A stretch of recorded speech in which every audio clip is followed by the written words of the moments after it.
All right, good evening, everyone. The time is now 7 p.m., July 6, 2026, and I'd like to call to order the City of Urbana City Council special meeting. Clerk, will you please call the roll? Councilmember Wu. Here.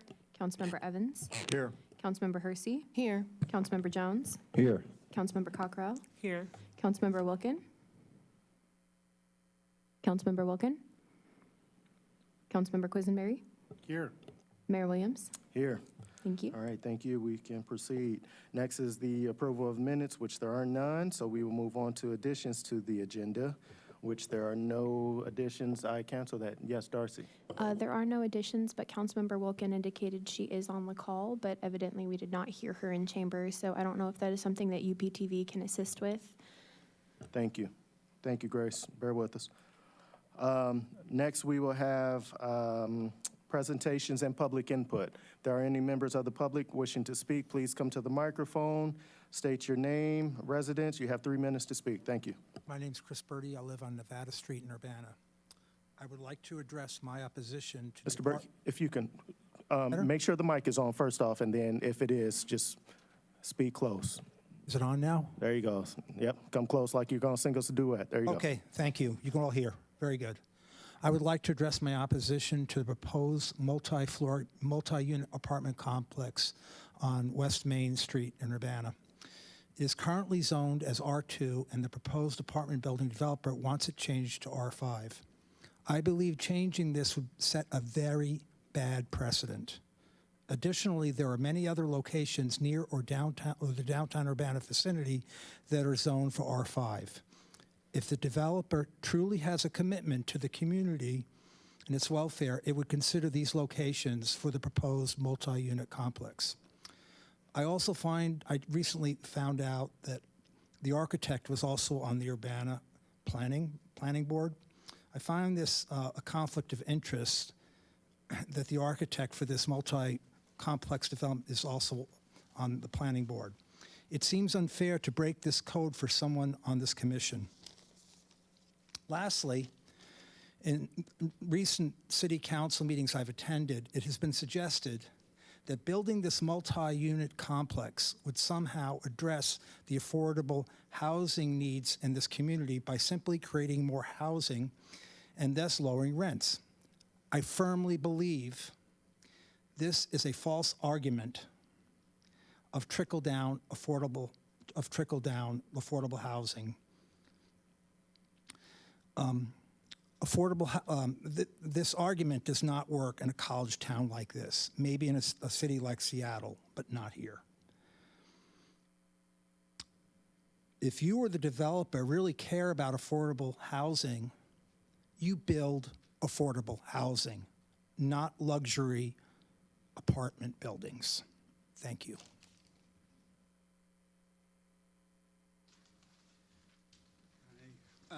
Hi, my name is Alan Romero. I'm a Urbana resident, and I have been for a long time. So, dear City Council members, this is about the planned unit development at 413 to 419 West Main Street. On May 13th of last year, that was 2025, the Cunningham Township Supervisor's Office, their May 13th report to the City Council had an urgent message that said, Urbana-Champaign is experiencing a housing and homelessness crisis. It is in the context of this crisis that I urge the City Council to reject the planned unit development at 413 to 419 West Main Street. I believe that somebody must stand here and credibly speak for the rights of Urbana citizens who are currently experiencing homelessness and whose interests are at odds with the big capitalist builders and the developers. The plan, as I understand it, is for the developer to tear down existing occupied units that it already owns in order to build higher density housing. The crucial question ahead is this: whose interests does this plan serve? It does not serve the interests of the tenants in Urbana, the renter class, nor does it serve the interests of the small landlords who must compete for tenants with the big builders and developers. And more to the point, shouldn't building and developing in Urbana serve the interests of the majority of its citizens? I doubt anyone would seriously argue that tenants don't make up the majority of Urbana's voters. So here's the obvious solution: socialized housing. We must endeavor to create financial levers and incentives to promote renovation, and if we want to lower rents, we must build for ourselves.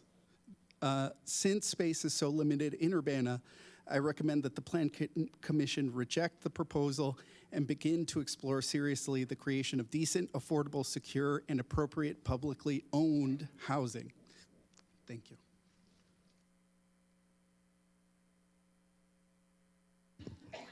Good evening, Council. My name is Adani. I'm a resident of Champaign and a co-lead of Curbanism Club. I'm the only one speaking I'm one of the few speaking tonight, so we're going to keep it short. I'm asking Council to support 32 new homes in downtown Urbana. It provides additional housing without adding to sprawl and connects to downtown Urbana with all its local businesses and our excellent transit system. Amidst a severe housing shortage, I hope that we can continue having a serious conversation about how we as a community can make sure that everyone has enough housing that fits their needs, because we're seeing a housing crisis at all affordability levels. Let's talk about ordinances to incentivize affordable units. Let's have the cities build units. Let's explore community land trusts and develop new ordinances to hold neglectful landlords accountable. It will take all of that and more to create enough housing for everyone. Champaign's housing study indicated a need for 7,000 new homes in the next 10 years, and we have reason to believe that Urbana might also have a similar need for housing, again, at every level of affordability. We can no longer ignore the housing shortage, and saying no to new homes is not the way to start making the steep steps that we have to make sure that everyone has what they need. And we need to start laying the foundation for the future of Urbana, which means having quality housing that's not falling apart. We're not forcing people to stay in housing that is subpar because we stopped building 50 years ago and now have to deal with the consequences, which means there aren't places for people to move into when their housing is no longer available.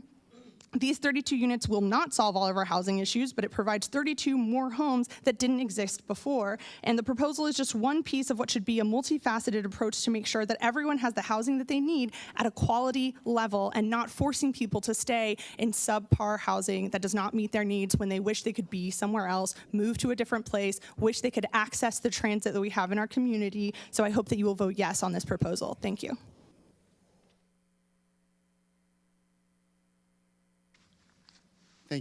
Thank you. My name's Gabriel. I live in Ward 2. So I've spoken many times, but I am in support of this development as someone who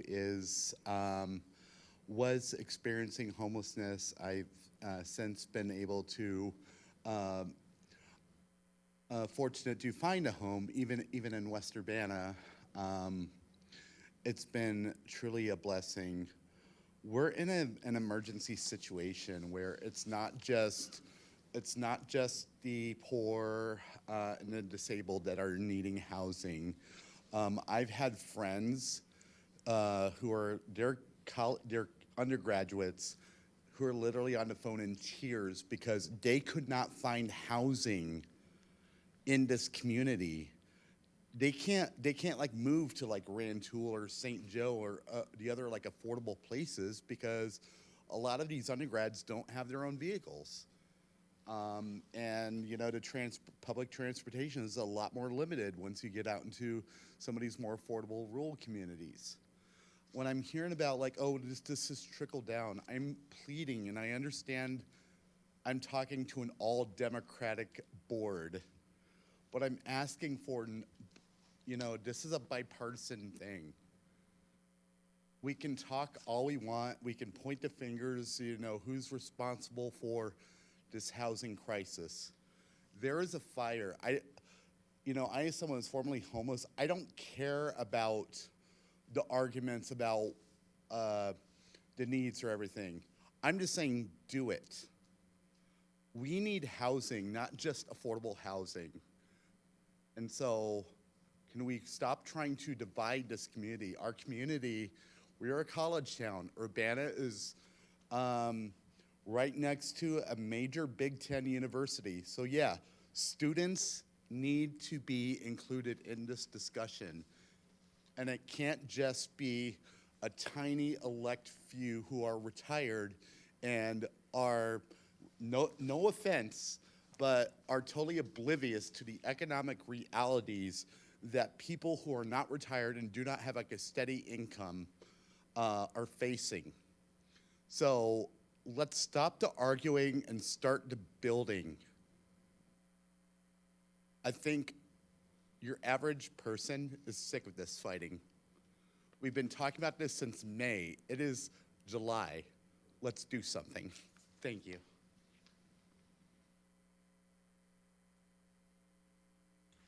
Hello, my name is Cyrus Stoko. I'm an architect and an educator. I live at 604 West Indiana. Can you hear me? I wanted to offer a slightly different approach to this conversation, which is how to make the project better. I think, to that last point, like this is a perfect location for housing, medium high density housing at that. But I think it's also, its location is perfect for transit and walking and bicycling. And so my question to the developer and the design team is, why is there so much parking?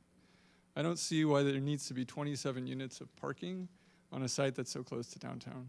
And I think that that folds into the question of how this project relates back to the creek, how it preserves trees, and how it embraces or deals with the surroundings. So I think the density is fine, but I think the specifics of the project could really be improved, and I would encourage the council to send it back to the Planning Commission to make improvements to the design. I don't think that you have to be a rubber stamp in a PUD. I think you have an opportunity to make an impact on the design and improve it for everybody and maybe reduce some of the acrimony.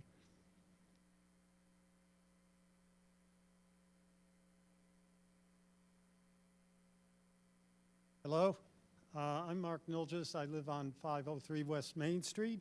I strongly oppose the planned unit development at 413, 419. This development is urban planning at its worst, putting a ultra-high density R5 apartment building with almost no setback in an area zoned R2 that is primarily residential makes no sense. The idea that this building fits the character of the street is the complete opposite of reality. What's more, there are a number of locations where such a development would be infinitely more suited. The idea that such a development will give rise to more affordable housing is fallacy. The idea that this development will preserve the boneyard green space is highly questionable, especially in light that the only rendering we have doesn't even show the boneyard. I've lived in Urbana for more than 40 years. When I came here, I chose to live in Urbana over Champaign because of the quiet residential character and because most things were within walking distance. As such, when we purchased a house 25 years ago, we chose one on Main Street. This area was zoned R2, quiet and residential. The large apartment building across the street greatly detracted from the neighborhood, but the residential character of the neighborhood helped to mitigate this unfortunate structure. Even so, parking issues were a problem with this apartment building, as residents often block or park in our driveway, and a few times we've had to call the police in order to get into our driveway. Our house was reasonably priced, but was a fixer-upper. I spent considerable amount of time and money doing most of the work myself, sanding floors, restoring woodwork, redoing bathrooms and kitchens. Recently, we have had put new siding on, a new roof, a new water heater, and are looking for putting a new HVAC system in. Since our house is only one door down from this crazy development, it's not clear how long it'll be before we are pushed out. It's also a question of whether or not fixing up our house was a complete waste of time, or whether we should have never bought a house in Urbana to begin with. If Urbana wants to make itself look more like Campustown, more people are going to look for affordable residential housing elsewhere because you can't trust Urbana.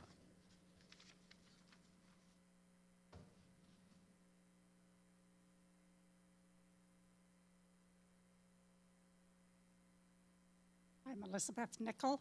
I live at 506 West Main Street in Urbana. I also am speaking against this development. Last year, Urbana had a series of presentations and open houses to talk about future development. Residents from all over the city were encouraged to be involved.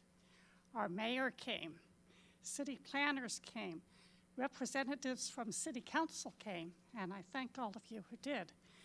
It was a good connection with the public. We were shown proposals and invited to weigh in on them. There were detailed maps that showed us where streets of single-family homes and duplexes would be preserved, and limits on where carefully selected corridors would be considered for larger development. We were further assured that none of this was in itself changing the zoning, but would be the template that would be consulted when changes of zoning were requested. It seemed a good way for a city to operate, residents working together with planners to look at the big picture and all of the particulars within it. What was the point?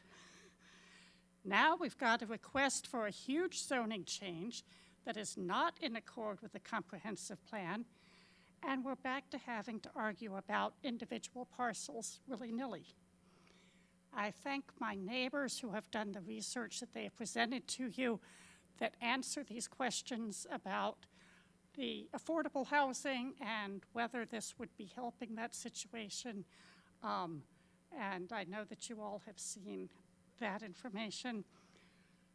I'll just add that when the university was recruiting us to come here, the character of West Main Street was part of the attraction, a charming connection between the campus and downtown. What is being proposed is a horrific gash in that neighborhood, and I ask you all to vote against it. Thank you.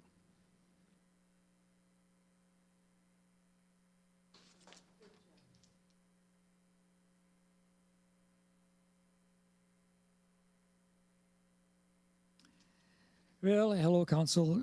My name is Dennis Roberts. I live in East Urbana. And this conversation reminds me of some very good points have already been made. And I just want to make a few kind of off the top of my head. When East Urbana was facing a big development on Vine Street, 200 Vine Street, a whole city block was being redesigned and a new, very large complex of apartments was being introduced. And the original plan that we saw, and in the HUNA Neighborhoods Committee saw, consisted of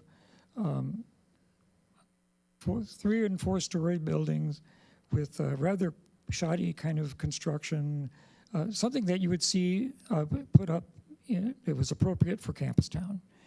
And the city and the mayor felt that something that was across from the federal courthouse, the county courthouse, and the city building right in downtown Urbana, which was being developed at the cost of $1 sale to the developer, deserved a higher level of attention.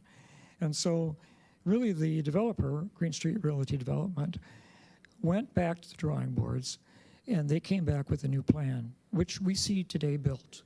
And it was so much better improved. And so I'm wondering why this city council isn't thinking about similar questions. Is this building that's being offered as a PUD at the foot of a very important historic street, does it meet the quality and then the needs of the community? Is it not a danger to start eroding away a very stable, mostly single-family neighborhood of very high quality? And, you know, when you have 1 or 2 large apartment complexes being built on the edge of your community, you can see that other properties are going to be considering whether they should remain, whether single-family home ownership is important to them, and do they like to live next to a large apartment building? So the concerns of the people who are sitting here who have homes on that street is a valid one. I think that the whole thing about the affordability question, it's an honest one in the community, but it's not going to be answered by this development. So really, for the discussion of whether zoning should be important to this city council members or maybe possible future trickle-down housing here is being brought forward as a red herring. It's not the vital question of this development. Does this meet the comprehensive plan? Is this appropriate for zoning? Is it really quite on the right street? And can the developer reimagine it with you in cooperation with the community? All right, are there any other members of the public? Okay, seeing none. Before we go to the emails, Councilmember Wilkin, can you hear us still? Are you back?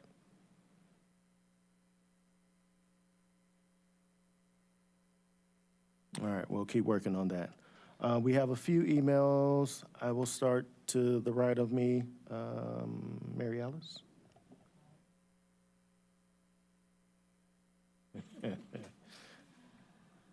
Thank you. This is an email to be read out loud to the City Council. Thank you for the opportunity to share thoughts on the proposed multifamily development in downtown Urbana. Please include this in the public comment portion of tonight's discussion. I would like to express my strong support for the project proposed. Urbana is a very desirable place to live for reasons we are all familiar with and feel ourselves. We have seen what happens in communities where development is deferred until it is far too late and rents have risen beyond anything remotely possible for ordinary residents to sustain, pushing out people who are a valuable part of the community and have just as much right to live there as their wealthy homeowners. We have seen also what happens in communities where housing is built and maintained. See Jared Fritz's excellent opinion piece in Smile Politely. Arguments against the project have struck me variously as classist, racist, and wishful thinking. Housing is not something we can afford to entertain emotion-based arguments against. It is a demonstrable fact that we do not have enough housing stock to meet projected needs. The City Council has the authority to approve exceptions for projects with good reason, at their discretion. It is preventing rents from increasing unduly not a good reason? Is welcoming more neighbors who want to share in our community not a good reason? Is supporting the resurgence of downtown Urbana and Lincoln Square Mall with more foot traffic and thus business not a good reason? Are we so dedicated to protecting the interest of those who have already bought houses and, quote, gotten theirs, end quote, that we are unwilling to uphold zoning law designed to enforce race and class boundaries instead of rethinking our approach and building a stronger community? Urbana's strength is in its character and diversity. More neighbors will make us better, not worse. Thank you for your time. And Sarah Yamaguchi. All right, should I go ahead and read the second one? Okay. Dear City Council members, please read my statement into the record. I am writing to state our opposition to the large planned unit development in Block 400 of Main Street. We are concerned that this development requires rezoning the area from R2 single-family and duplex residential to R5 high-density residential in violation of the comprehensive plan that we just passed. The project is huge and completely out of proportion with the neighborhood. It will dominate buildings nearby, literally looming over immediate neighbors. It is in no way the appropriate incremental infill that is part of the comprehensive plan and would benefit our historic, multifaceted, and livable neighborhood. This project does not create or address low-income housing, rather adds to the already flooded student housing market and benefits the developer. This huge development does not add real benefit to the neighborhood and community as required by the PUD. We are at loss as to why the City Council is giving this plan so much consideration and why they don't see value in protecting and preserving our beautiful historic neighborhood. The renters and homeowners who make up West Urbana deserve better. Please vote no. Thank you for your consideration. Becky Mead and Tim Seltzer. Chris? Dear Mayor and City Council, my name is Luke Bile, and I'm a resident of Ward 2 in Urbana. I am writing in strong support of the planned unit development at 413 to 419 West Main Street. I want to focus on why this project is such an exciting, sensible opportunity for our city's future, particularly regarding the physical constraints of this site and the great public benefit it offers. First, this location sits right on the edge of downtown, making it a perfect transition zone. The surrounding blocks already contain a diverse mix of housing, including the 118-unit Element complex directly across the street. Right now, the character of these lots is being defined by the aging, non-conforming rental units and the 2 vacant lots. Replacing them with 32 new housing units will create a better experience for Urbana residents, bringing much-needed life to neglected land and improving the character of our growing city. Second, we must look at how time and the environment have physically changed this property. We know that neighbors worked hard to establish the R2 zoning for this area 33 years ago. during the 1993 Comprehensive Amendment. However, in 2013, FEMA updated its floodplain map and compliance regulations for the Boneyard Creek. These lots now sit almost entirely in the floodplain. Today, to safely build on these lots, developers must undertake massive civil engineering efforts to meet FEMA regulations, including elevating the structure on a concrete stilt foundation to avoid flood damages. Because of these incredibly expensive infrastructure costs, building anything under R2 zoning is not financially viable, which may explain why 2 of these lots have been sitting vacant for so many years. High-density development is the only way to pull these lots out of stagnation while safely absorbing these modern environmental mitigation costs. R2 zoning is simply no longer suitable for these lots under today's conditions. Finally, this PUD paves the way for a great public amenity. By approving this development, Urbana secures a 20-foot public easement along the Boneyard Creek at 0 cost.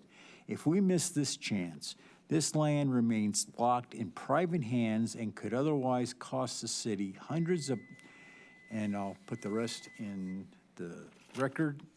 Further, one more. Dear City Council members, please read into the record my statement. I am opposed to the planned unit development in the 400 block of Main Street, Urbana. It is a violation of the zoning ordinance and comprehensive plan and sets a precedent that will destroy the fabric of a genuine neighborhood, including homeowners and long-term renters and residents who enjoy living in a neighborhood of people who are here for more than the 32 weeks of the academic year. The PUD is only a glorified student housing of low-quality construction and appliances. The CU Urbanism Club members that have come to these meetings need to name the enemies that are not our fellow regular middle-class renters and homeowners here. The demonization of renters and homeowners over private equity et al. Is a poor strategic choice. Regardless, the landlords, would-be developers of these properties have many other options regarding their property. Repair, rehabilitate, and renew the houses. Each parcel can be newly built into a duplex similar to the outstanding designed ones on East Washington Street in Urbana, or 3, build an apartment similar to the one across the street from the Park District that long-term renters would prefer. Please vote down the PUD. High regards, Lois Steinberg. Sharice? I have one. This is from Valerie Holton. Dear City Council members, please read into the record my statement. Urbana Plan Commission 6/6/2026 residential plan unit development at 413-419 West Main Street. I am writing in support of this project. This project will generate meaningfully higher property tax and potentially sales tax revenue than the current use. Revenue that funds schools, roads, and city services for the whole city. With municipal budgets tight, that's a real reason to approve responsible density near the core of town.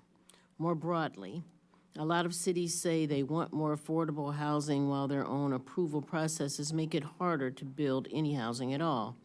A handful of objections can end up outweighing the interest of everyone who isn't in the room, including future renters, early career professionals, and people priced out of WUNA and the core of town. If Urbana wants to be a place where people at different income levels and life stages can actually live near its center, that has to show up in decisions like this one. I share the concerns about construction quality, but those belong at the permitting and inspection stage, not as grounds to reject the project outright. The city already has codes for that. Urbana needs more housing, and more housing near its core. I'm asking the the commission to approve this project. Thank you, Valerie Holton. All right, thank you. I believe that that is the end of the public input and emails. Never mind, it is not. Quisenberry, yes, the floor is yours. All right.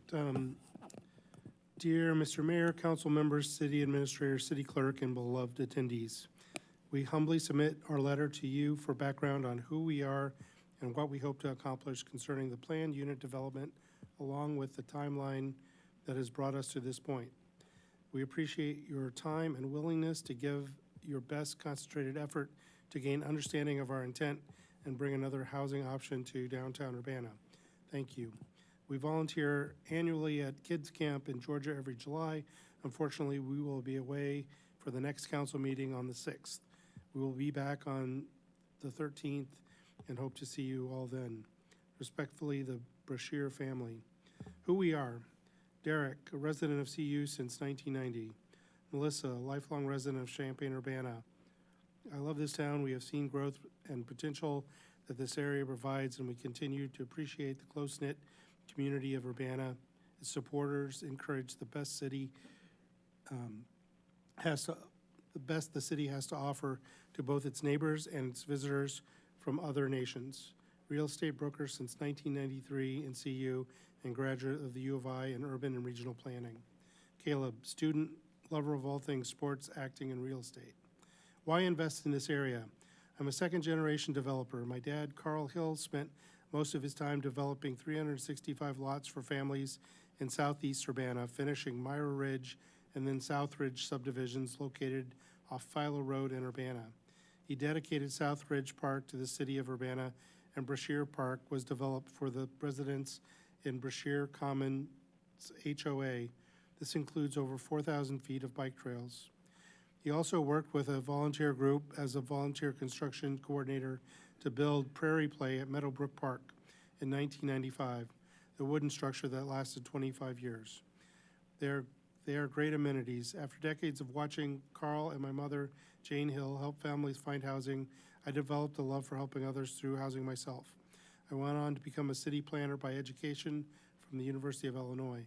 My love for people and houses grew through real estate, and I have had the fortune of being a real estate broker for 33 years. I look for potential in houses and properties. I see what could be and try to serve others with something both useful and beautiful. What are our hopes for this area? This project will provide a pedestrian connection to downtown retailers and restaurants. We also want to see our small project help alleviate some of the housing shortage by providing another option for renters. It keeps our local cities competitive on the national scale for employment by bringing options and amenities. This location also provides an opportunity to be the beginning of the fulfilled desire of the city of Urbana's bike trail along the Boneyard Creek area, and I'll turn in the rest for the record. Thanks. Thank you. All right, thank you to all the members of the public for speaking out and the individuals that sent emails. We are going to take a brief 5 minutes to allow IT an opportunity to reset, to get Grace, Councilmember Wilkins logged in and everything. So we appreciate your patience. Thank you. We'll be back.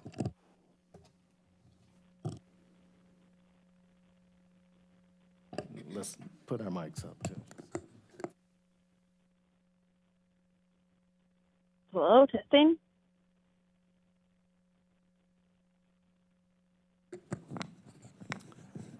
Hello? Grace, can you hear us? I can hear you. Anyone there? Awesome, we can hear you. So that was the quickest 5-minute break ever. So if everybody's okay with it, we can come back in. All right. All right, now that we are back in, we have Councilmember Wilkin, we can move forward. So next item on the agenda is council input and communications. Is there any communication or input from council members?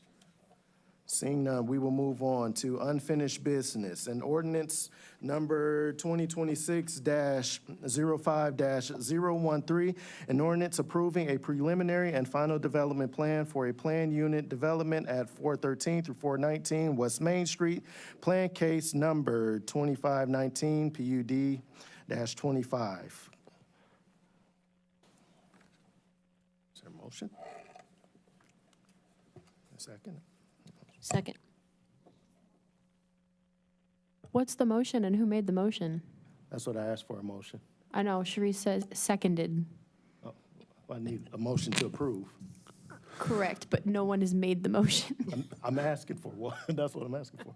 I make a motion to approve ordinance number 2026-05-013, an ordinance approving a preliminary and final development plan for a planned unit development at 413 to 419 West Main Street, plan case number 2519-PUD-25. Motion made by Jones, seconded by Second. Sharice. Any discussion? Mary Alice. Before we get into discussion, there was a request from the developer to move this to the 13th, and I believe we need a supermajority in order to do that. Okay. So I guess before I actually make a motion, I'm wondering if that is something that people would be in support of, because we need a lot of people to be able to vote. The 13th, I'm asking you, we're good for that. I think everyone will be in, so, yeah. So, Darcy, do we need a, So right now, we have a motion on the floor to approve.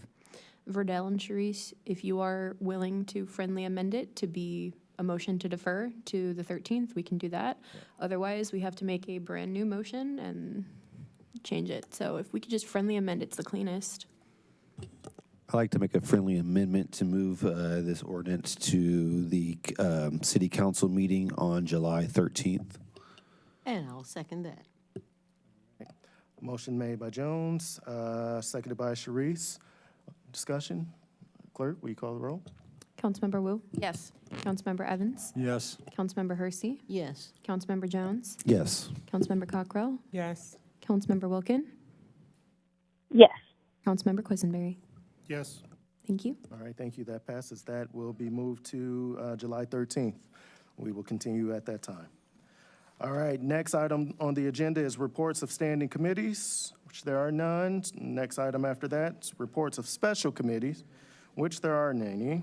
Next, if we can ask the members of the public to take the conversation out in the hallway, we would greatly appreciate it. Next item is the reports of officers, which there aren't any. With no further business before this body, this meeting is adjourned. We will now move to the committee of the whole. Thank you.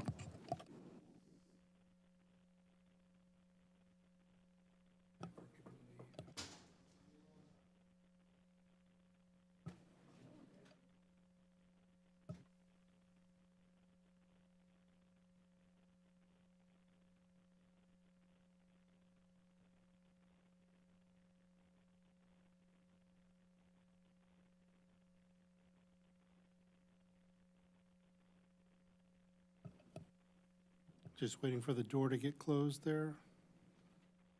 Thank you, Claudia.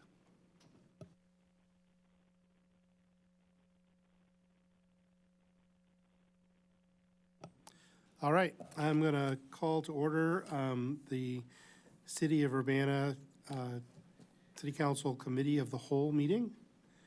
Can we have a roll call, please? Councilmember Wu? Here? Councilmember Evans? Here. Councilmember Hersey? Here. Councilmember Jones? Here. Councilmember Cockrell? Here. Councilmember Wilkin? Here. Councilmember Quisenberry? Here. Mayor Williams? Here. Thank you. All right, we don't have any minutes to approve. Are there any additions to the agenda?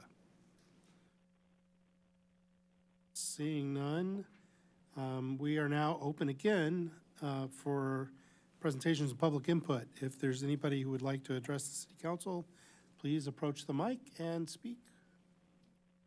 Please give us your name too, if you can. Okay, again, my name is Gabriel, and I live in Ward 2. So in two months will be the 1-year anniversary of the assassination of Charlie Kirk. And it's interesting why I'm addressing this at an all like progressive Democrat board. I'm very passionate now about that. I think all sides need to start toning it down because You know, we don't want this happening again, no matter what side of the aisle you stand on or what your beliefs are. And one thing I would like to do, and I'm gonna reach out to Mayor Williams and to my my aldermen, is that I have an idea, is that and it would go with like like anti-violence initiatives of how we can demonstrate how we can disagree civilly without it devolving into name calling and dehumanization and blame shifting. But I think it's really important that because we're entering another election year, and then 2028 is coming up, which is that's really going to be. We know we thought the last presidential elections were volatile. I'm guaranteeing you 2028 is just going to be even worse. And I think that we as a community can get together in the interim and have messages saying that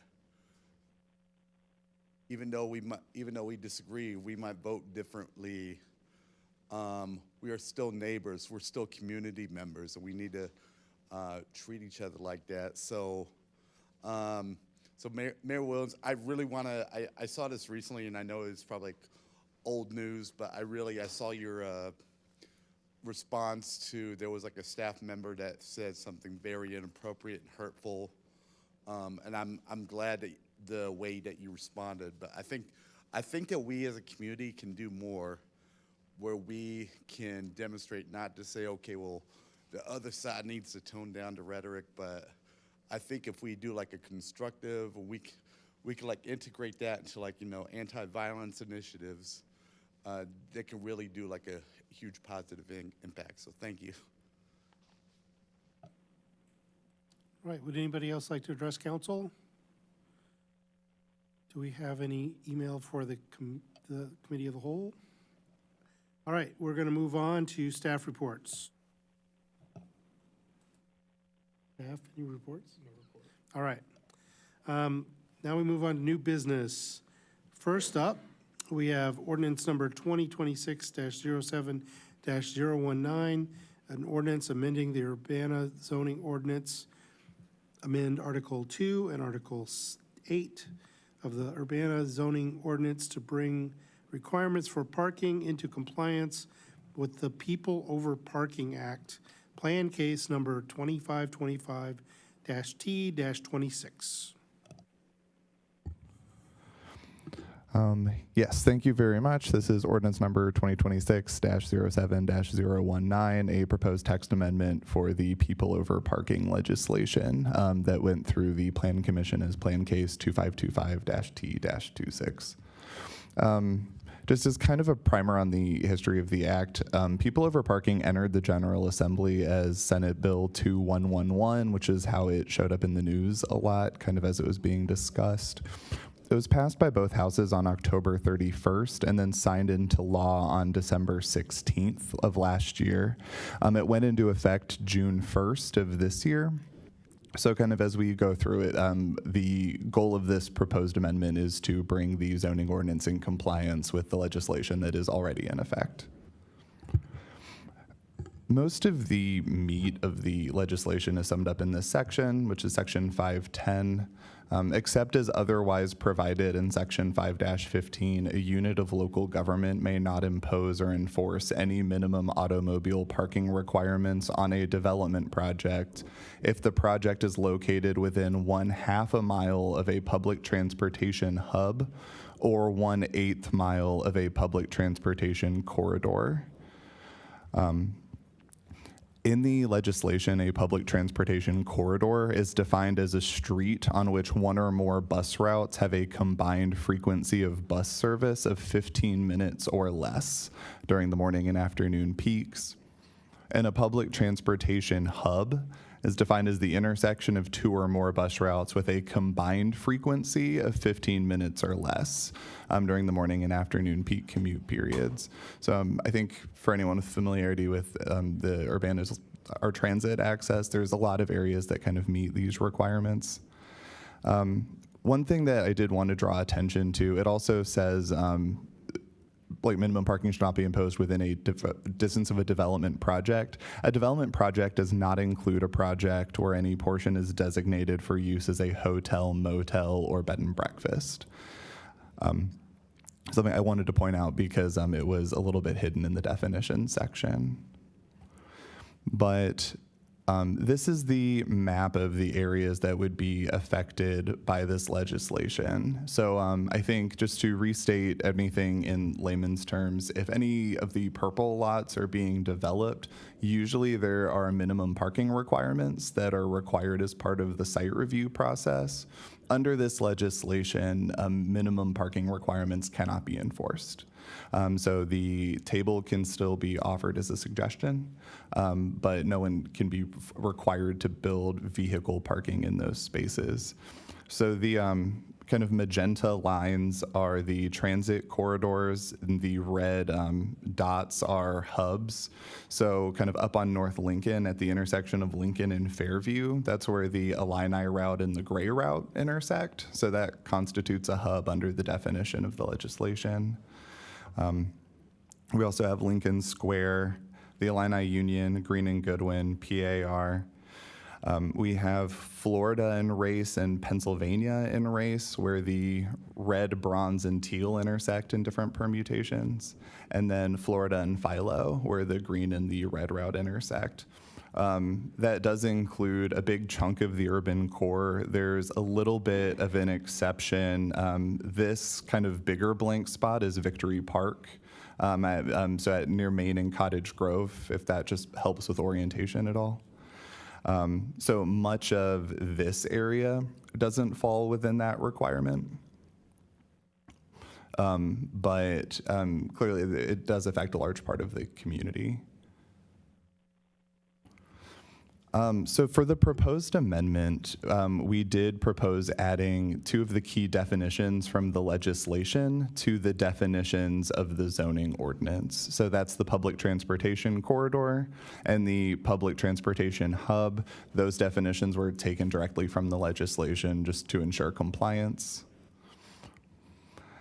And then currently the section of the zoning ordinance related to the amount of parking required outlines that whenever a building is established, the amount of minimum parking will be calculated. This would add a sub-point saying, per the regulations of the State People Over Parking Act, no minimum parking is required for lots within 1/8 of a mile of a public transportation corridor.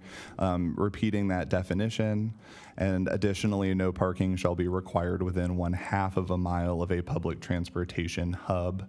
Repeating that definition, any voluntarily developed parking within the areas mentioned above shall be subject to any and all relevant site regulations under this section. Just so that if anyone does choose to voluntarily develop parking, anything related to materials, to access, to the dimensions of the spots, the need for accessible spots, et cetera, all of that is in effect. Under Imagine Urbana, Big Move 6 is to make walkability a priority. Little Move 6.2 is to amend development regulations to support walkability using Walkable City Rules as a guide. Walkable City Rules is a book by Jeff Speck, for anyone who's not familiar. He's kind of written the most literature on walkability in the United States in the last 10, 15 years. And Walkable City Rules is 101 rules to make cities more walkable. Section 4 is geared towards parking regulations, with one of the rules specifically being evaluating the elimination of minimum parking requirements, which is also Little Move 6.9 of our comprehensive plan. City Council has the ability to approve the amendment without any conditions, to approve the amendment with any conditions deemed appropriate or necessary for public health, safety, and welfare, or to deny the amendment. Staff does recommend City Council approve the proposed amendment in ordinance number 2026-07-019 to ensure continued compliance with the new legislation. All right. Thank you for the presentation. Are there any questions? Chris? Thank you, Chair. Thanks for the presentation. My question is, how does this affect handicap parking spaces? It would not. So any parking space is required to have a certain number of accessible spaces just as a ratio of the full number of spaces provided. I know that one is required in a parking lot of any spot, and the second one kicks in at either 20 or 25. I apologize, I don't remember off the top of my head. At which point a second spot would be required. So I would say the chief impact would be that if for any voluntarily provided parking that was lower than what the required would have been under the zoning ordinance, if it falls under that threshold, then it could call for one fewer accessible spot than there would have been. But the calls for accessible spots are required under the State Secretary of State. So providing those spots is a requirement regardless of this legislation. It would just be the number of spaces would change based on the total number of spaces in the lot. And this particular ordinance affects new development to be constructed in the future, right? Correct. Or does it grandfather old buildings too? Actually, no. So that is a great question, and I'm glad that you asked it, because in the original reading of the text, it says, as accepted in section 5-15, I believe was the clause. The exception is anything that has already been approved in any format has been approved as it was presented. So if anything was presented to the Plan Commission with parking, then it has been approved with that parking and is required to continue as such. Mary Alice.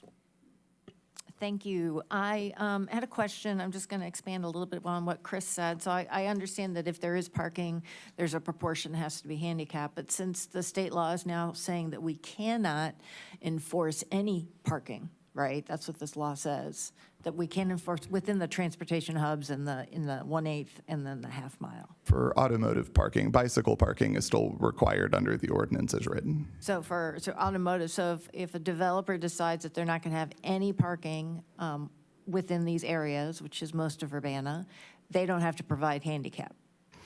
Correct. If they don't provide any parking, then they would not be required to only provide accessible spaces. Okay, so is there a path forward to allow them to have to provide an accessible space? Or is it because the state legislation, the way it is, there isn't? As written, the actual act, I will say, is less than 8 pages long. Like, it's covering a pretty large mandate in a pretty small word count.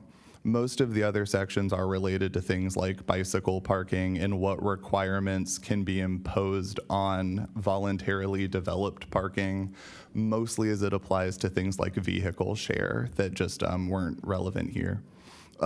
It, as yet, does not make any mention of standalone accessible parking. It's very unfortunate. Right, Verdell.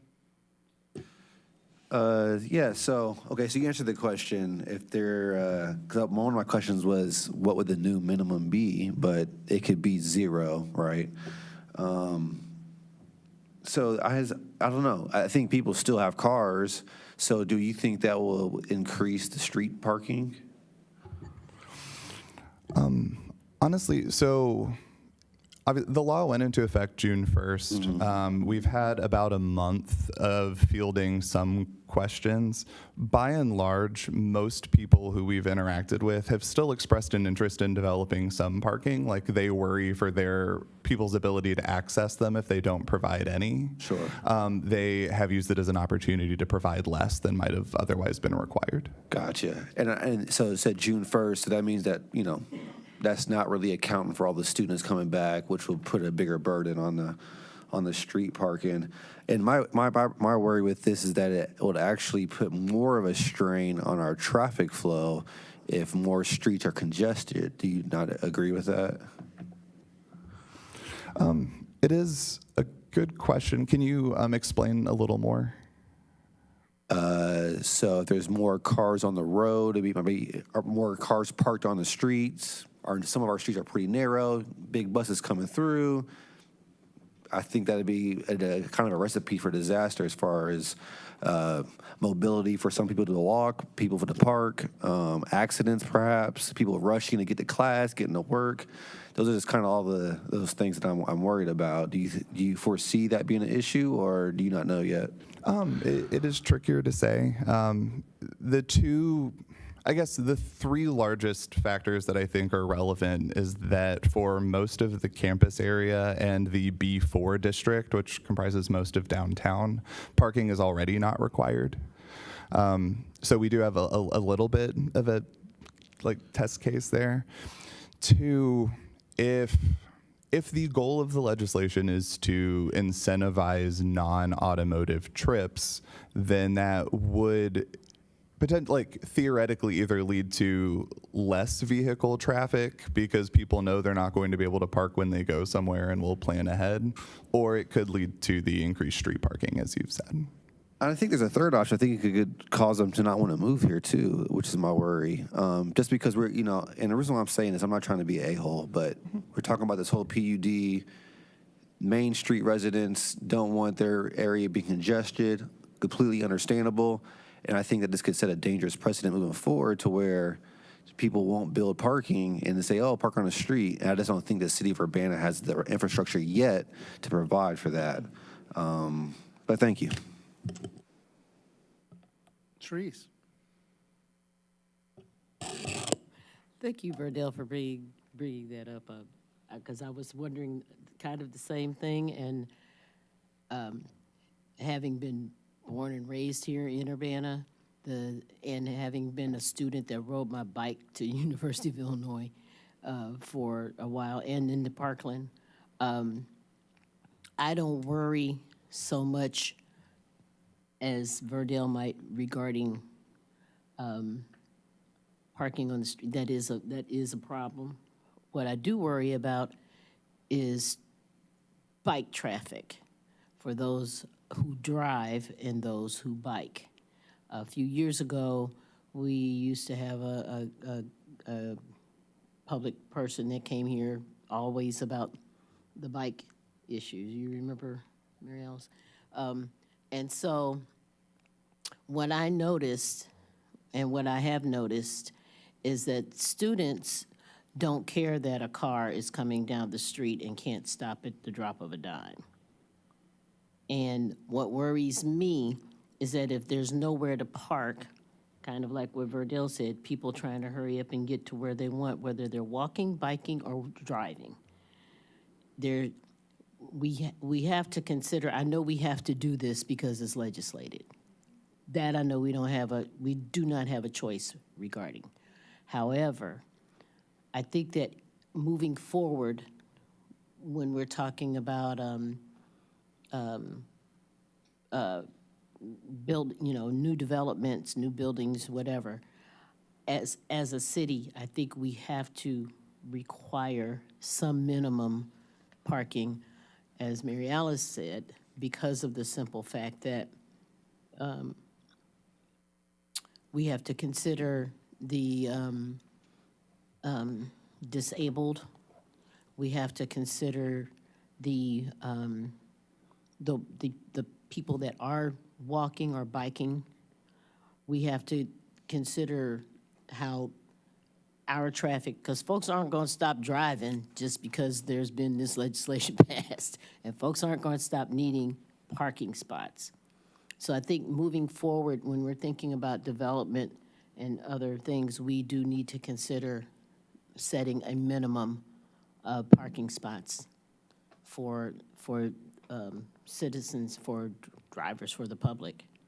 So just to put a bug in your ear, because I really don't want to see chaos happen based on, well, we're legislated to do this.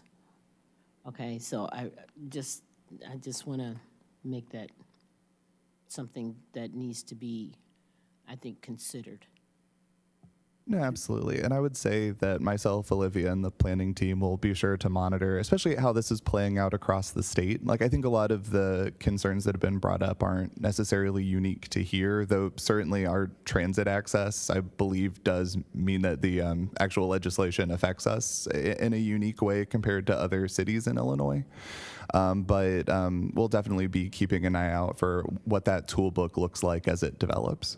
Yeah, well, and being close to a bus hub, and the folks who wrote this out obviously weren't thinking about ripple effects. Being close to a hub or someplace, or being on a bus line does not necessarily mean that makes it easier for you to find a place to park. A lot of streets don't have parking on certain sides because of the bus line. So that's something else that needs to be considered. Do you have any other questions, Therese? We don't have a motion yet, right? Okay. Grace, do you have a question?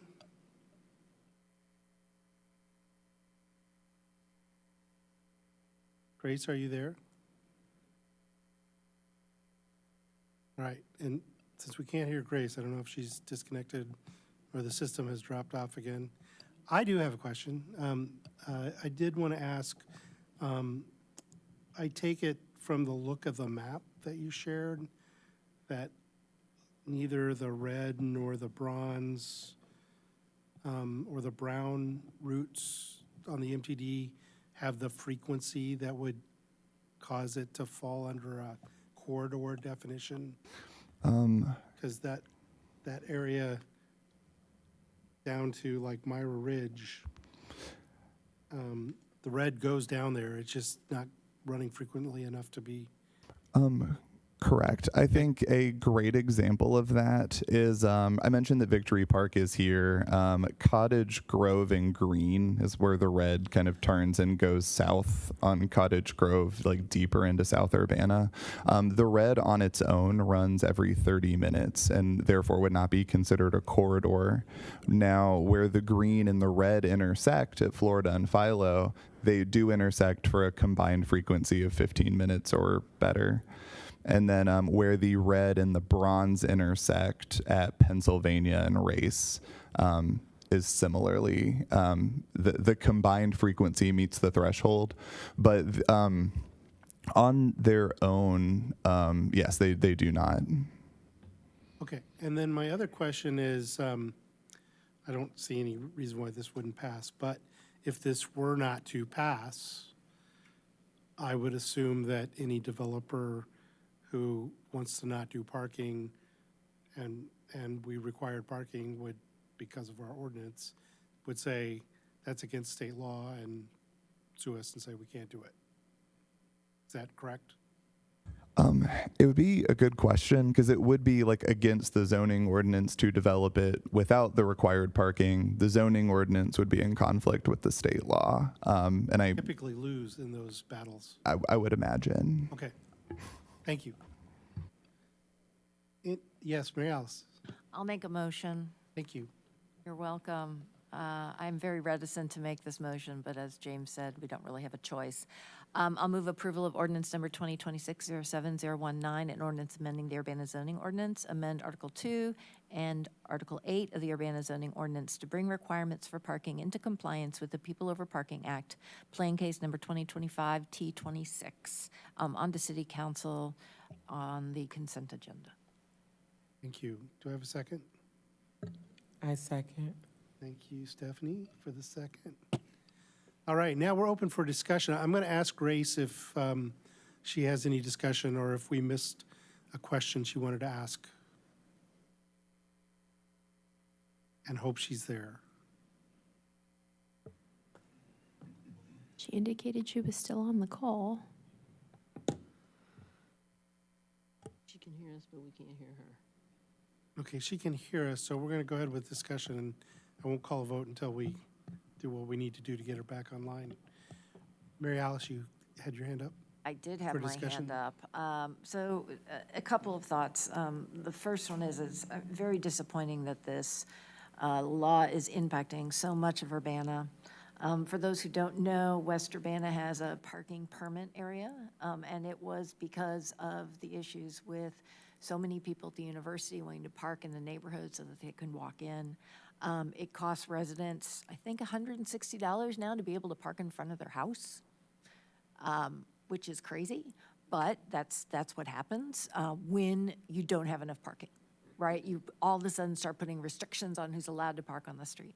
If you look at Champaign, they have no parking requirements in Campus Town, and you can't park anywhere. You can't even like pay like a meter to park in certain areas. It's like all permit. You have a specific space. And unfortunately, I think that's kind of the road that we're going to go down, given some of these things that the state is mandating. And to Verdell's point, we moved parking off of Washington Street, it's kind of an arterial road. All that pushed all that parking onto the perpendicular street. So for example, Anderson now is basically a single car road, even though it's two ways, because the entire line, everybody who's parking on Washington now parks in Anderson. We had a very unfortunate accident when somebody died over there in that exact location. So I mean, I'm going to vote for this, and I'm only going to vote for this because procedurally, that's what I have to do. I completely am against the item, however. Right, Verdell. Check. I heard someone. Grace? Can you hear me? Yeah, Go ahead, Grace. Go ahead. We're going to give you the floor if you want it. Thank you. Sorry, it's a little hard with the technical challenges, but I agree with some of what's been said of some kind of balance between excessive parking and no parking. I think that having the handicap accessible spaces is really important, and that there are also plenty of people and times and situations where there may be mobility issues without a handicap permit for things that are temporary or with kids and strollers, and keeping in mind that a lot of the spending in the downtown Urbana happens from people who might not be able to walk or bus in from where they're coming from. So I think it's important to have some parking, but balancing it with how else we can utilize space. Thank you. All right, thank you, Grace. Verdell? Yes, just kind of piggyback off of Mary Alice. I just think it's troublesome that, you know, this state law has such an effect on a town like us, because we're a smaller town with a lot of moving parts, and I don't agree with this, and I'm probably the only one up here that bucks the system, and I'm going to vote no against it. All right, thank you. Any other discussion? Yes, Therese. I'm just gonna, I feel you, Verdell, but I know when, I agree with Mary Alice. I'm voting for this only because I have to. Otherwise, I do think that it's a horrible idea to try to paint every town with the same brush regarding how the cars are and the walkability and everything else. We have a lot of spaces, a lot of good walking spaces, you know, that our citizens utilize and heavily. And it's unfortunate that this might throw a monkey in the wrench. So, but I'll vote for it. Stephanie, do you want to speak? So I'm probably playing devil's advocate, and I won't spend a lot of time on this, but I will say we are a small town, but we have more traffic than most small towns.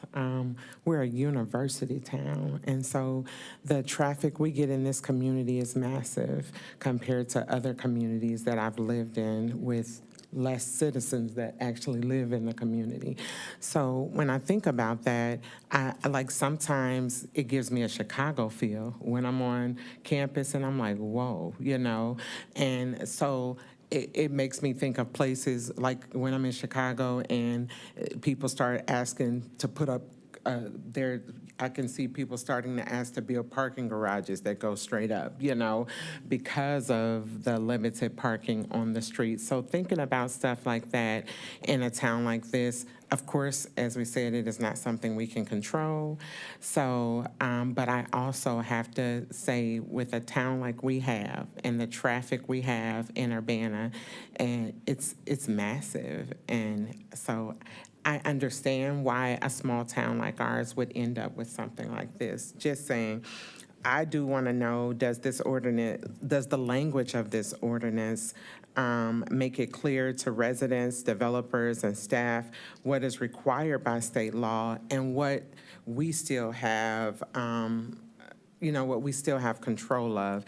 And I also want to know, how will it be monitored? And whatever the implementation is, what's going to come back and tell us is that if that implementation that was created is actually working, or if it should be adjusted, or are we just hitting it and letting it go?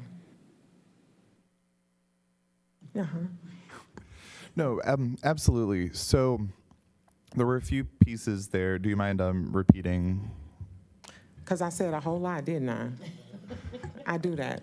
So does the ordinance language make it clear to residents, developers, and staff what is required by state law? And to that, I would say yes. That was why we made a point to cite the specific legislation in both the definition section and within the body of the zoning ordinance to make sure that people were aware that there was an external requirement in effect. Okay, will it also tell them what they still have the power over, or what is still in their hands? Officially, from like the standpoint of a community member or developer, like this, from like a strict like land use control standpoint, this is only giving the average developer more options. Okay. So the new text does sum up what those will look like. And during the development process, we will typically do math on how many parking spaces are required. So we'll be working with staff and making sure that everyone's aware of what these requirements are. This map was designed factoring in any of the service changes coming to MTD service in August. Okay. So at that point, we'll have this as a reference to make sure that the legislation's being applied correctly. Okay, and so you will monitor the success of the implementation and maybe report back and tell us what's working and what needs to be changed? Absolutely. Okay. All right, any further discussion? So we're going to vote on this. It's a voice vote because it's not final action. All in favor of sending this to City Council to the consent agenda for approval, say aye. Aye. Any opposed, say nay.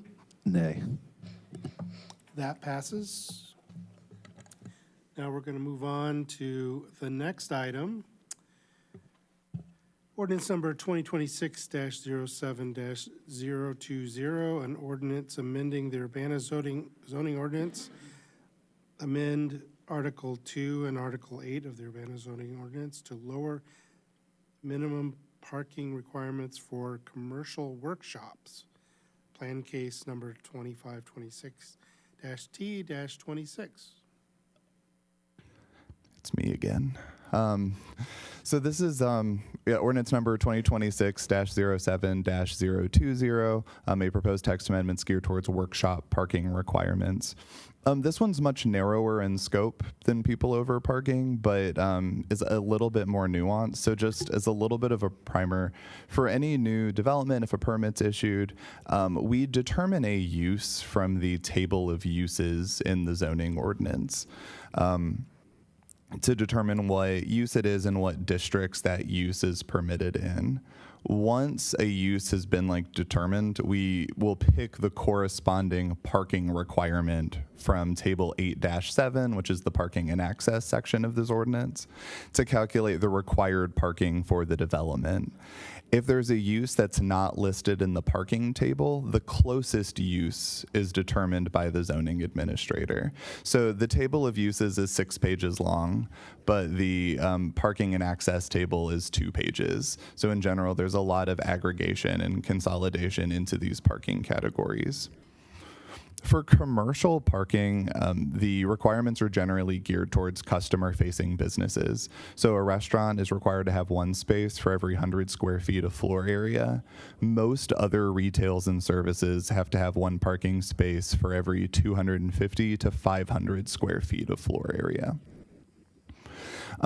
For uses where floor area and foot traffic don't scale in that way, the two options that we have that require less parking than one spot for every 500 square feet is a category called other industrial uses that requires one spot for every 2,000 square feet, and warehouse and similar uses, which requires one space for every 2,000 square feet. Clearly, in the case of commercial ventures, we don't love using those because other industrial uses has industrial right there in the name, and it feels most appropriate for industrial districts. And warehouses in urban planning are a fairly large topic right now. The Journal for the American Planning Association released an article last week about how eventually everything becomes a warehouse because people like arguing for the reduced parking requirements. So we really try and protect that to make sure that the category is being used responsibly. So this does mean that for smaller businesses without heavy customer foot traffic, the categories as written can require unnecessary parking to be developed. And that can cause increased development costs, sometimes being prohibitive to development. The large area can cause urban heat islands and increased stormwater runoff, especially for parking that's not going to be used. So this proposed amendment would add an additional category to the table for commercial workshops. It would also require one parking space for every 1,000 square feet. And to kind of guide appropriate use, we're also adding a new definition to the definition section for commercial workshops, specifying that it is a facility providing workspace for manufacturing, repair, or production of material goods, often including storage for supplies, materials, and equipment. And that also protects the warehouse category as a holding pen for goods before they go to retail sale, and allows them to be kind of kept separate. Now, additionally, a common workflow through that process is that one of our use categories is contractor, shop, and showroom. It is both a land use category and a parking requirement category. There is no definition given in the zoning ordinance. It is somewhat unclear if it is a shop by contractors, a shop for contractors, whether it's colloquially just a retail shop or shop as short for workshop. And it just means that it is a category that gets used a lot because there's not a lot of parameters around its use. And it especially turns into a catch-all for trade work. But then because it is listed in both the land use and the parking requirement category, if anything is determined to fall into that land use, it then is automatically assigned that level of parking. So we did want to establish definitions just to guide the usage of those terms in the future. It seemed that contractor shop was selling things to contractors, but then we also had a building material sales category. So we parsed those, identified the districts that they were permitted to be used in. For example, building material sales is permitted in the higher intensity commercial and industrial districts, where contractor shops and showrooms can be permitted in lower intensity commercial districts with a conditional use permit. And requires one parking space for every 400 square feet. So we did assign definitions to those as part of the proposed ordinance, clarifying that building material sales is geared more towards lumber, asphalt, roofing materials, and a contractor supply and showroom would be geared more towards upholstery, electrical, or plumbing, just kind of different stages of the construction process. So this would add commercial workshop to the parking table, and then it also would rename contractor shop and showroom to contractor supply and showroom for two reasons. Because one, it would make the intended use of that, the intended meaning of that use a little bit clearer with the word supply. And two, it would break up the direct pipeline of anything that is a contractor supply and showroom automatically requires one parking space for every 400 square feet. so that if something does require less foot traffic, we would have the ability to determine whether the commercial workshop is the more appropriate parking requirement. We feel this is in line with Imagine Urbana. Big Idea 2, Urbana is both financially and environmentally resilient. Big Move 7 says to promote incremental development. And Little Move 7.1, identify and resolve barriers to incremental and infill development. By offering the new parking category, it could allow development to take place on smaller lots, which would incentivize infill development in the urban core. Again, City Council has the ability to approve the amendment without any conditions, approve the amendment with any conditions deemed appropriate or necessary for public health, safety, and welfare, or to deny the amendment. And again, staff recommends that the City Council approve the proposed text amendment. All right, thank you. Any questions about this one? Grace? Any questions? I don't see any questions, so could I have a motion? Sharice? I'd like to move for ordinance number 2026-07-020, an ordinance amending the Urbana zoning ordinance, amend Article 2 and Article 3 of the Urbana zoning ordinance to lower minimum parking requirements for commercial workshops, plan case number 2526T26. Move for approval on the consent agenda. I would second that if it wasn't on the consent agenda. Okay, on the regular agenda. Go ahead, you second it. Yeah, I second. Okay. Okay, Mary Alice? So as Sharice was reading that, I just realized that the plan, is there a typo in the plan case number? Because one says 2520, no, it's 26. It's one digit above. Okay. All right, got it. I was just curious about that. Yes, because they were both written at the same time. They were generated with adjacent numbers. Okay. All right. I was 25 and 26 are melding in my head. So my thoughts on this are, on the face of it, I don't see any issue with this. The reason I wanted it to be on the regular agenda instead of the consent agenda was that if there are public members who have concerns or suggestions, I wanted to give them an opportunity and for us to discuss that. And you can't do that on the consent agenda. So that's why I asked for that. All right, any discussion? Verdell? Yeah, so this is a little bit different than the last one. And the reason why this is being commercially used, I think it leaves less of a footprint. Is that what we're trying to accomplish here? Correct. This came up as part of, in general, like staff overview, but also constituent suggestion. Sure, yeah. Because we would have instances where a facility wanted to build a kind of maintenance garage for lawn care, or someone wanted to have a shop where they are a contractor and they keep their things and assemble them off site. They're not necessarily going to have customers coming in, but the parking requirements just were something that was causing issues for the smaller business owners. Sure, yeah, that makes sense. I just worry about us with this last one that we just voted on, removing that parking, people parking on the streets, and a lot of these contractor places are a lot of loading and dropping off and picking up, which if there's no parking would require them to be in the street maybe.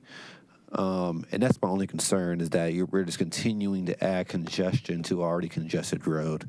But yeah, thank you. All right, any further discussion? Grace, are you there? She's there. She's not hearing us, or we're not hearing her. All right, so we have a motion to send this to City Council for approval, not on the consent agenda. All those in favor say aye. Aye. Any opposed say nay. That passes unanimously. Thank you. Next up, we have resolution number 2026-07-024R. Point of order, Chair. Yes. I was wondering if I could ask you and the city clerk, is it possible to bundle items 3 through 20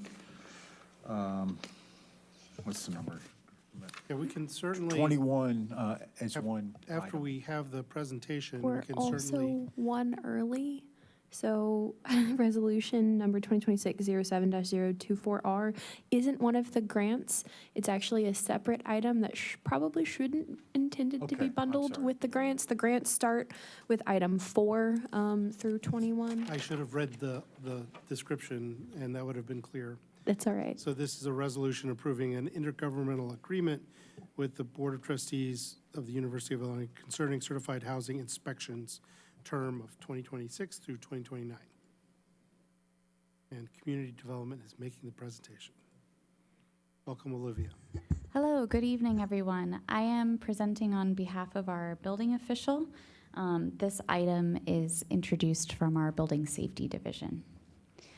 So the goal of the university's certified housing program is to provide safe, healthy, and educationally beneficial housing for single undergraduate students. The city and the university seek to renew their agreement, which has been in place since 2023, and for the Building Safety Division to conduct annual inspections of private certified housing facilities with respect to all city codes and university certified housing standards. And in fact, this practice predates 2023. The agreement that we're reviewing is a continuation of that 2023 agreement, but I believe this posture and partnership between the Board of Trustees and the city goes back all the way to the 1950s. So what this is offering is basically to ensure compliance with city codes. So the Building Safety Division housing inspectors actually go out and will inspect the housing. And then after any code violations are addressed, staff go back and re-inspect to verify full compliance. And then inspections begin in September and are typically completed by the end of the month, with payments following in January and being due annually at the end of February of each year. So approval of this resolution will mean the university will compensate the city for the services provided as outlined in the attached proposed agreement, and final payment under the agreement occurs, as I mentioned, at the end of February each year.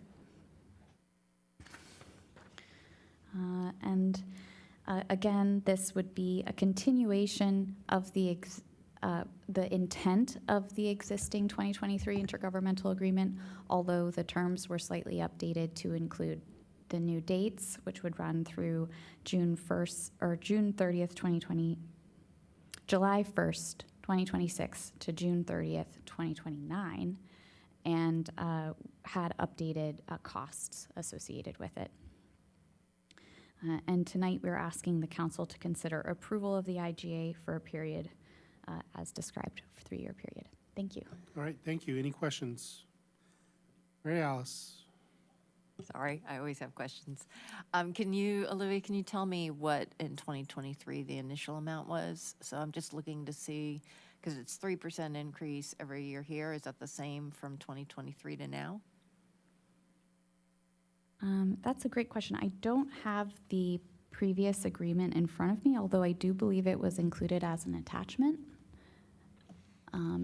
But I can tell you that the new amount is $20,761.71, and then that would increase 3% each year. So that would bring it up to the $21,000 and then the $22,000 in each year.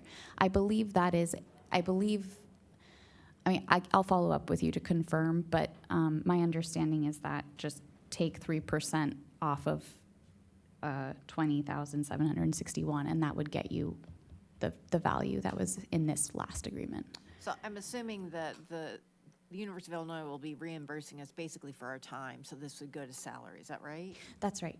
So I guess my concern is 3%. We know that our raises and our benefits and everything is usually higher than 3%.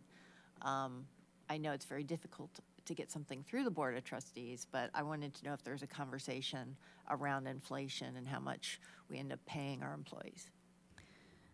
Yeah, so I think our cost of living allowance was just a little under 3% this year, our COLA. So these were the negotiated terms that the university felt comfortable with. I think if there was any, perhaps a future condition where there were there's a slight mismatch, then the city would absorb those costs, but it would be marginal.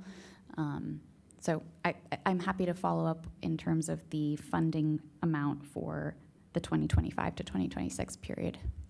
Okay, and then my final question is there and it's possible, there's a very big packet this time. Yes, with all the grants, yes. So, I might not have found this detail, but is there an approximate amount of time for an FTE for the housing inspectors?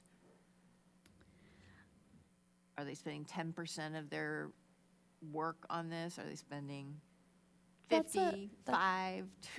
No, that's a very good question. Because the inspection period for certified housing is seasonal, it's limited to that sort of September period. So I can't imagine it would be more than,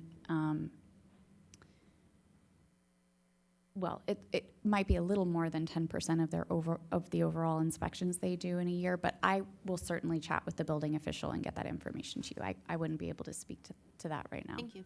Mhm. All right, further questions? Grace? Could I have a motion? I'll make a motion. I'll move resolution number 2026-0702R, resolution approving an intergovernmental agreement with the Board of Trustees of the University of Illinois concerning certified housing inspections for term 2026 to 2029 onto the consent agenda. I second. All right, moved by Mary Alice, seconded by Verdell. Any discussion? Seeing no discussion, all those in favor of sending this to council, say aye. Aye. Any opposed, say nay. That passes unanimously. And before I read this next one, yes, in fact, we can roll these all together. It'll take two motions, one to roll them together and then one to approve it. And we've done that in the past, and that's an option, but we'll get the presentation first and then we can do the motion. Yes, Mary Alice? I just wanted to ask about that. If it does pass as a bundle, when it gets to council, is it possible to unbundle it if there is a specific one that people wanted to? I'll let the clerk speak to that.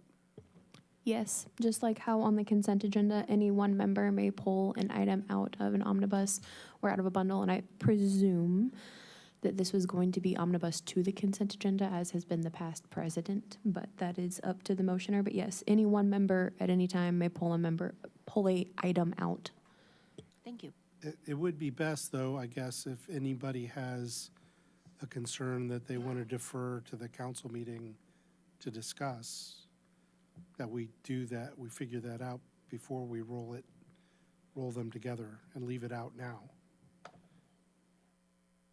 I mean, we can do it either way. It's just, if we're going to discuss something unusual about one of these, we should do it now.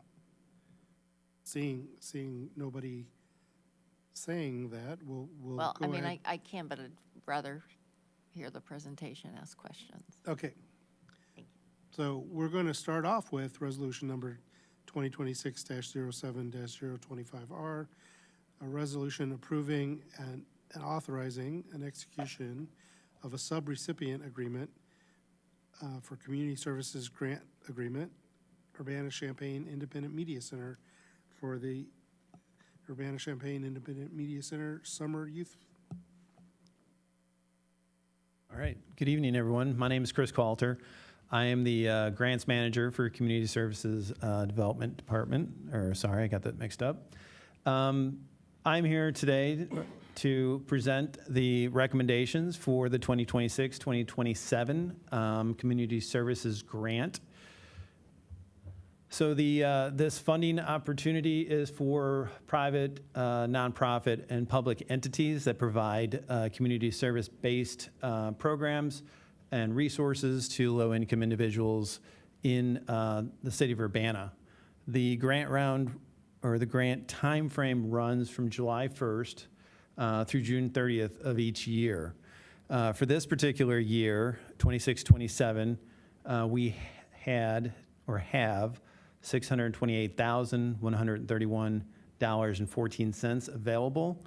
which are broken up into 4 different categories. So $288,000 is the base amount for this grant round. $200,000 for domestic violence, $100,000 for immigration services, and we have $40,131.14, which is leftover money from a State of Illinois Department of Commerce Economic Opportunity Grant for violence prevention. This slide here shows all the different service areas that applicants can check off to say that their programs are going to provide for the residents of Urbana. The Community Services Grant starts in February, and applications are due, or were due, April 6th. There were 2 pre-application workshops, one in February and one in March. And the department actually received 38 organizations, applications from 38 organizations for 45 different programs, for a total ask of just under $2.7 million.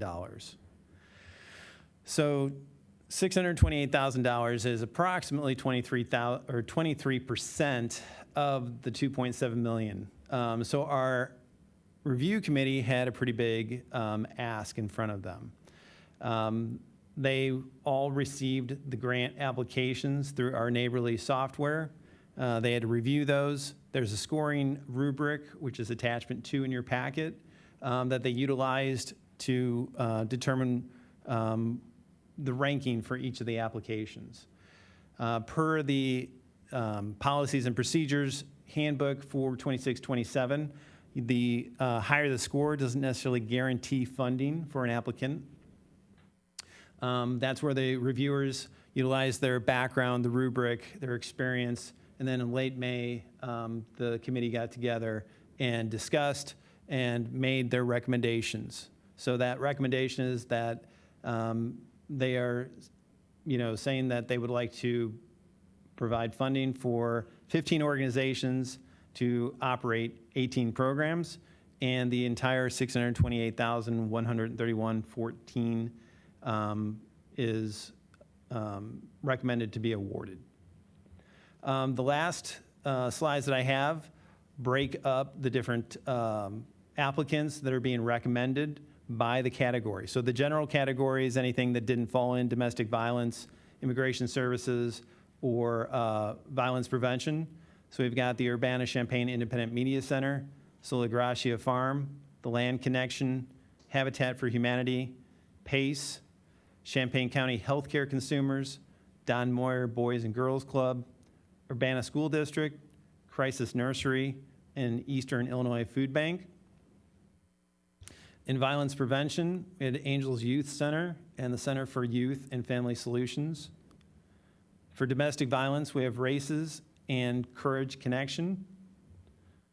Immigration Services, the Refugee Center, and Champaign County Healthcare Consumers. Do you have any questions?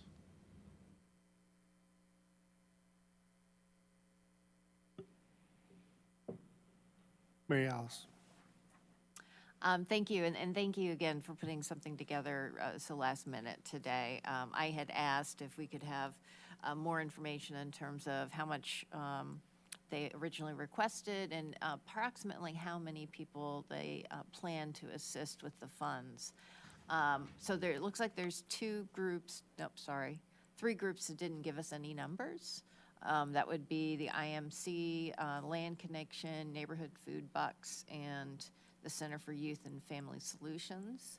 I would be very interested to know what those numbers are that they project to use. The reason I say this is because it's a good benchmark for us to look and see how effective were our dollars. So coming back and saying, okay, well, how many people did you serve? And we look at what the prediction is, and of course they never match, which is fine. But are they really off? I don't know. We can't do that unless we have the base numbers, is what I'm saying. And then, this is always a little tricky since we operate in a big metropolitan area, which is, these funds should be going to residents in the city of Urbana, right? And so as I look at these, I would just like to know how they're going to distinguish. I'll give you an example. Immigrant Services for Champaign Healthcare Consumers says, all of a sudden I'm loud, it says that they're going to serve 1,200 people in Urbana. That's a pretty high number for immigration in Urbana. So I'd just like to know a little bit more about some of those big numbers. Eastern Food Bank makes sense, right? Because a lot of people will go multiple times, so they estimate 16,000 residents. And I'm happy to send you questions on some of the really big numbers. I just want to know, make sure that we're leveraging Urbana funds for Urbana residents. All right, other questions? Grace, are you with us? Do you have questions? Okay, one thing I will ask for whoever makes the motion, I would ask that you leave out the one regarding Sola Gracia Farm, because my wife is on the board of that, and I would prefer to abstain on that vote. So if somebody wants to take a deep breath and give us a motion to omnibus everything else. Okay, Mary Alice. I'll move that the following resolutions are bundled into omnibus. Resolution number 2026-0702R, a resolution approving and authorizing the execution of a subrecipient agreement for community service grant agreement for the Urbana-Champaign Independent Media Center, UCIMC Summer for Youth, and resolution number 2026-07026R, resolution approving and authorizing. That's the one that we're Sola Gracia. Okay, strike that one. Thank you. Resolution number 2026-07027R, resolution approving and authorizing the execution of a subrecipient agreement, community services grant agreement for the land connection, and I wrote over that, winter token match at CU Winter Farmers Market. And resolution number 2026-07028R, resolution approving and authorizing the execution of a subrecipient agreement, community services grant agreement, the land connection neighbor food box. And resolution number 2026-07029R, resolution approving and authorizing the execution of a subrecipient agreement, community services grant agreement for the land connection, WIC/senior FMNP match at the Urbana Farmers Market. And resolution number 2026-0703R, a resolution approving and authorizing the execution of a subrecipient agreement, community service grant agreement for Habitat for Humanity of Champaign County, Financial Capability and Stability Program. And resolution number 2026-07031R, resolution approving and authorizing the execution of a subrecipient agreement, community services grant agreement for persons assuming control of their environment, Incorporated, PACE Incorporated, for rent and utility assistance program. And resolution number 2026-07032R, resolution approving and authorizing the execution of a subrecipient agreement, community services grant agreement for the Champaign County Healthcare Consumers, Public Benefits Navigation, Applications, and Enrollment Services. And resolution number 2026-07033R, resolution approving and authorizing the execution of a subrecipient agreement for community services grant agreement for the Champaign County Healthcare Consumers, Immigrant Population Services. And resolution number 2026-07034R, resolution approving and authorizing the execution of a subrecipient agreement for the community services grant agreement for the Don Moyer Boys and Girls Club Rides Program. And resolution number 2026-07035R, resolution approving and authorizing the execution of a subrecipient agreement for community services grant agreement for USD 116 Urbana Middle School Splash on Careers Program. And resolution number 2026-07036R, resolution approving and authorizing the execution of a subrecipient agreement for the community services grant agreement for Crisis Nursery Save Children's Program. And resolution number 2026-07037R, resolution approving and authorizing the execution of a subrecipient agreement, community service grant agreement for the Eastern Illinois Food Bank, City of Urbana Food Fund. And resolution number 2026-07038R, resolution approving and authorizing the execution of a subrecipient agreement, community services grant agreement for Angels Youth Center, Angels Youth Center Program. And resolution number 2026-07039R, resolution approving and authorizing the execution of a subrecipient agreement for the Community Services Grant Agreement for the Center for Youth and Family Solutions Counseling Program. And resolution number 2026-0704R, resolution approving and authorizing the execution of a subrecipient agreement for the Community Services Grant Agreement for Rape Advocacy, Counseling, Education Services, Survivor Services. And resolution number 2026-07041R, resolution approving and authorizing the execution of a subrecipient agreement, Community Service Goods Grant, Courage Connection, Housing Stabilization for Domestic Violence Survivors. And resolution number 2026-07042R, resolution approving and authorizing the execution of a subrecipient agreement, Community Services Grant Agreement for East Central Illinois Refugee Mutual Assistance Center, the Refugee Center supporting immigrant families. And now I'm like one of those radio people that just keeps going really fast. All right, any discussion? Thank you, Sharice, for the second. Any discussion on putting these together? Seeing none, all those in favor say aye. Aye. Any opposed say nay. Now we need a motion to send that bundle to City Council. All right, I move that we send that bundle to City Council. On consent? Yes, on consent. Second. All right, thank you, Sharice, for the second. So that batch of resolutions to be sent to City Council, to the consent agenda for approval. All those in, oh, Sharice, do you have a? No. Okay. All those in favor say aye. Aye. Any opposed say nay.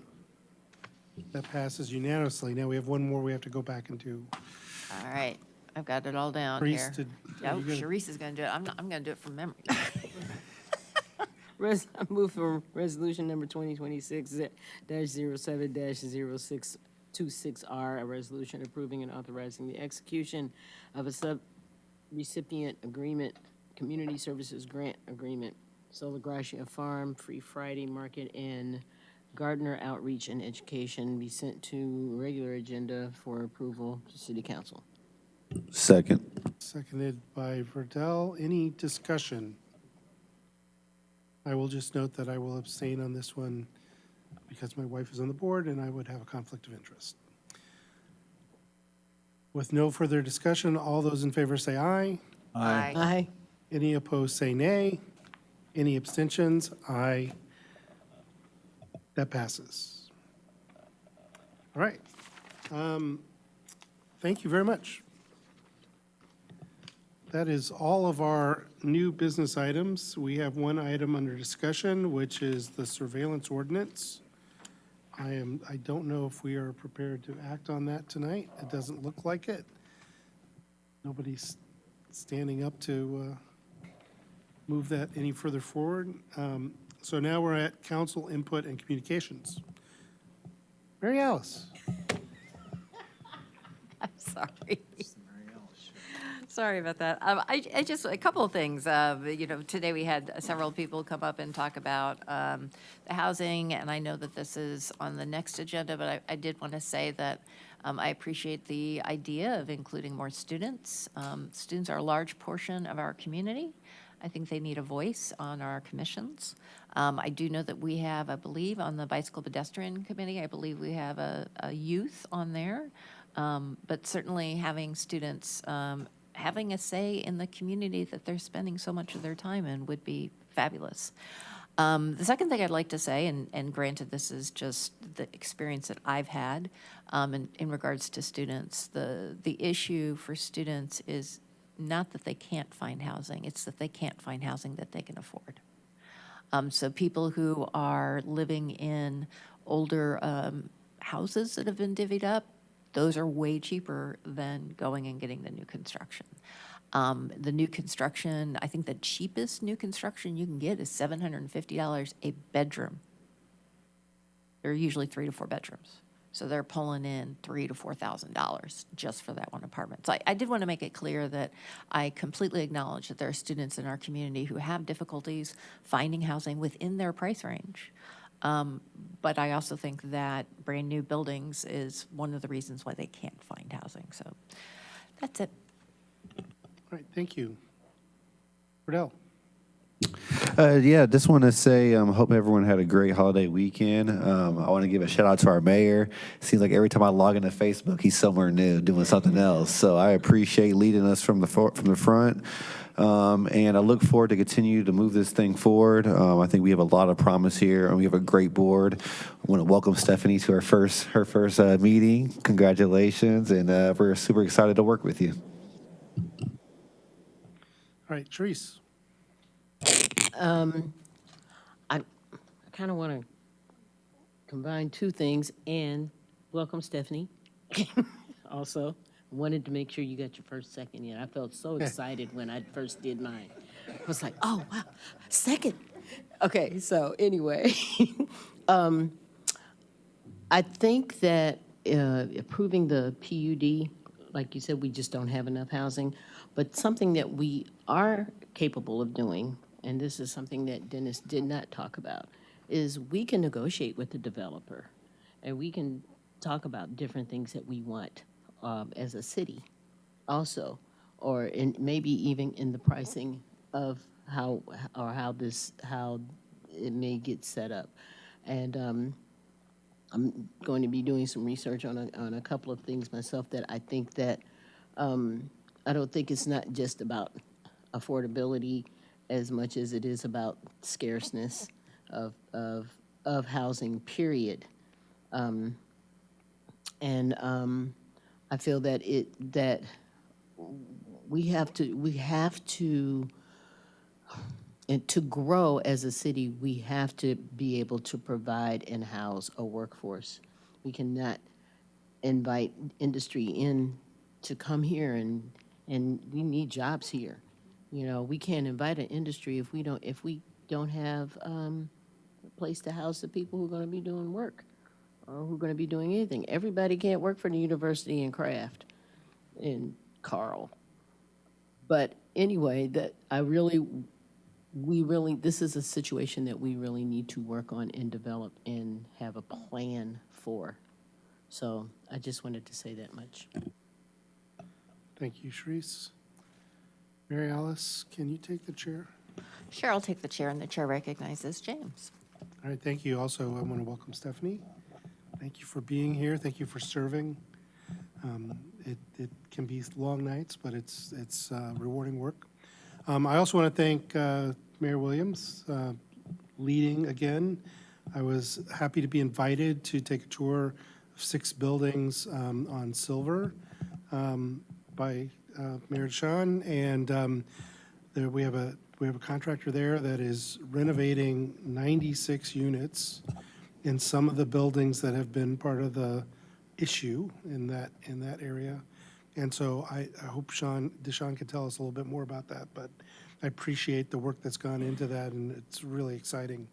I know folks in Ward 7 are excited to see that kind of change, because they're always talking to me about the buildings that are boarded up or have a fire or have a problem or not being maintained, and this is something going in the right direction. And I'll take the chair back. I'll relinquish the chair. And I'll recognize Chris. Thank you. I also wanted to welcome Dr. Cockrell to the friendly confines and look forward to working with you. Yeah, Mayor Williams, don't keep this a secret. This sounds really cool. So I do hope you make mention of it.